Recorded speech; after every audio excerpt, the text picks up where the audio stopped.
শহরের হাজারো মানুষের ভিড়ে কেউ হাঁটছে তাড়াহুড়ো করে, কেউ থমকে দাঁড়িয়ে খুঁজছে এক কাপ চা বা গরম খাবার। সেই ভিড়ের মাঝেই আছেন এক তরুণী, হাসি মুখে খাবার পরিবেশন করছেন পথচারীদের মাঝে। দেখতে হয়তো সাধারণ মনে হবে, কিন্তু তার গল্প মোটেও সাধারণ নয়। সকাল তিনি ক্লাস করেন আশা ইউনিভার্সিটিতে, আর সন্ধ্যা নামলেই বদলে যায় তার পরিচয়, হয়ে ওঠেন স্ট্রিট ফুড ব্যবসায়ী। তার নাম মিম। এক হাতে বই, অন্য হাতে ব্যবসা।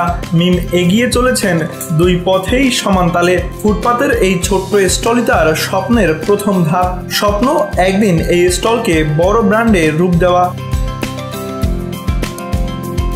মিমের কাছে এই কাজ লজ্জার কিছু নয়, বরং তিনি এটিকে দেখেন গর্ব আর স্বাধীনতার প্রতীক হিসেবে। কারণ তিনি জানেন সাফল্য আসে পরিশ্রম থেকে, লজ্জা থেকে নয়।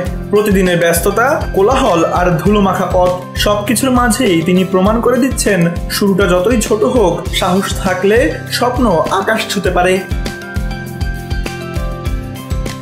এটাই মিমের গল্প, যেখানে মিশে আছে এক সাহসী মেয়ের অদম্য ইচ্ছাশক্তি আর স্বপ্নের লড়াই।